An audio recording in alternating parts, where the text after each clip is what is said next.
دن بدن کھلنے لگا ہے نعمت الاسلام یہ۔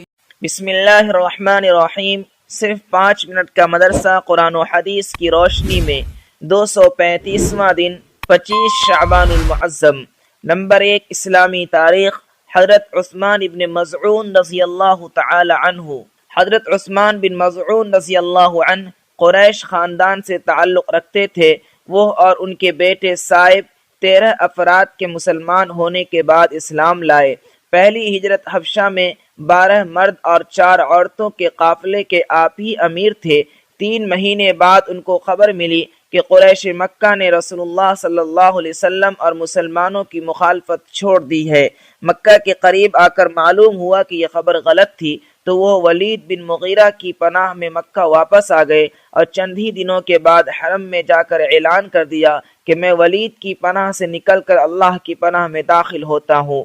پھر دوسری مرتبہ 83 مرد اور 20 خواتین کے ساتھ حبشہ کی طرف ہجرت کرنے والے قافلے کے امیر بھی آپ ہی تھے۔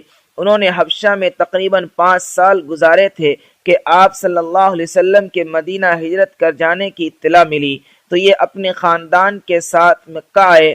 پھر چند دن بعد مدینہ طیبہ ہجرت کر گئے اور وہاں عبداللہ بن صلحہ عجلان کے مکان پر ٹھہرے۔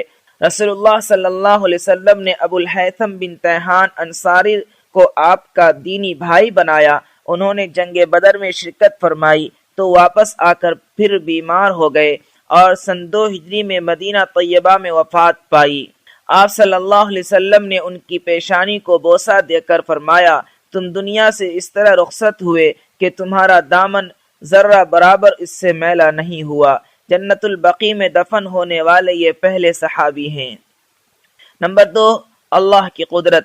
چاند اللہ کی نشانی ہے۔ اللہ تعالیٰ نے اپنی قدرت سے چاند بنایا اور اسے ایک نظام سے جوڑ دیا کہ اسی حساب سے وہ نکلتا اور ڈوبتا ہے۔ کبھی باریک ہوتا ہے، کبھی موٹا ہوتا ہے، کبھی پورا گول ہو جاتا ہے، اور مہینے کے شروع میں پچھم کی جانب سے آسمان میں نکلتا ہے اور ہزاروں لاکھوں سالوں سے وہ اسی نظام سے چلتا اور ڈوبتا ہے۔ لیکن کبھی ایسا نہیں ہوتا کہ وہ پچھم سے نکلنے کے بجائے پورب سے نکل جائے یا مہینے کے شروع میں نکلنے کے بجائے غائب ہو جائے۔ یقیناً یہ اللہ کی قدرت ہے جس نے ہر چیز کو ایک نظام سے جوڑ رکھا ہے۔ نمبر 3، ایک فرض کے بارے میں۔ حج کن لوگوں پر فرض ہے؟ قرآن میں اللہ تعالیٰ فرماتا ہے، اللہ کے واسطے ان لوگوں کے ذمے بیت اللہ کا حج کرنا فرض ہے جو وہاں تک پہنچنے کی طاقت رکھتے ہوں۔ نمبر 4، ایک سنت کے بارے میں۔ 4 چیزیں انبیاء کی سنت ہے۔ رسول اللہ صلی اللہ علیہ وسلم نے فرمایا، 4 چیزیں تمام نبیوں کی سنت ہے: نکاح کرنا، مسواک کرنا، حیا کرنا اور خوشبو کا استعمال کرنا۔ نمبر 5، ایک اہم عمل کی فضیلت۔ نماز کے بعد اپنی جگہ بیٹھے رہنا۔ رسول اللہ صلی اللہ علیہ وسلم نے فرمایا، تم میں سے کوئی شخص نماز کے بعد اپنی جگہ پر بیٹھا رہے تو فرشتے اس وقت تک اس کے لیے مغفرت کی دعا کرتے ہیں جب تک اس کا وضو نہ ٹوٹ جائے۔ فرشتے یہ دعا دیتے ہیں، اللہم اغفر لہ، اللہم ارحمہ، اے اللہ تو اس بندہ کو معاف کر دے، اے اللہ تو اس بندہ پر رحم فرما۔ نمبر 6، ایک گناہ کے بارے میں۔ وسعت کے باوجود حج نہ کرنا۔ رسول اللہ صلی اللہ علیہ وسلم نے فرمایا، اللہ تعالیٰ فرماتے ہیں، جو بندہ ایسا ہو کہ میں نے اس کو صحت و تندرستی عطا کر رکھی ہو اور اس کی روزی میں وسعت و فراوانی دے رکھی ہو اور اس پر 5 سال ایسے گزر جائیں کہ وہ میرے دربار یعنی کعبہ شریف میں حاضر نہ ہو تو وہ ضرور محروم ہے۔ نمبر 7، دنیا کے بارے میں۔ 2 حریصوں کا حال۔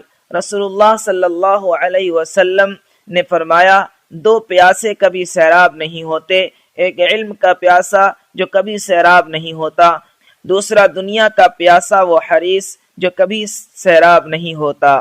نمبر 8، آخرت کے بارے میں۔ جنت کی وسعت۔ قرآن میں اللہ تعالیٰ فرماتا ہے، تم اپنے رب کی مغفرت اور ایسی جنت کی طرف دوڑو جس کی چوڑائی آسمان و زمین کی وسعت کے برابر ہے۔ جنت ان لوگوں کے لیے تیار کی گئی ہے جو اللہ اور اس کے رسولوں پر ایمان رکھتے ہیں، اور یہ مغفرت و جنت اللہ تعالیٰ کا فضل ہے۔ وہ جس کو چاہتا ہے اپنا فضل عطا فرماتا ہے، اور اللہ تعالیٰ بڑے فضل والا ہے۔ نمبر 9 طب نبوی سے علاج، ایک حفاظتی تدبیر۔ رسول اللہ صلی اللہ علیہ وسلم نے منہ کے بل لیٹ کر کھانا کھانے سے منع فرمایا۔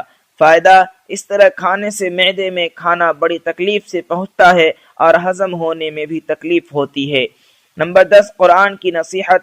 قرآن میں اللہ تعالیٰ فرماتا ہے، اے ایمان والو، اللہ اور اس کے رسول کا حکم مانو اور اس کے حکم کی نافرمانی مت کرو، حالانکہ تم قرآن سنتے ہو، اور ان لوگوں کی طرح مت ہو جانا جو کہتے تو ہیں کہ ہم نے سن لیا، حالانکہ وہ کچھ نہیں سنتے ہیں۔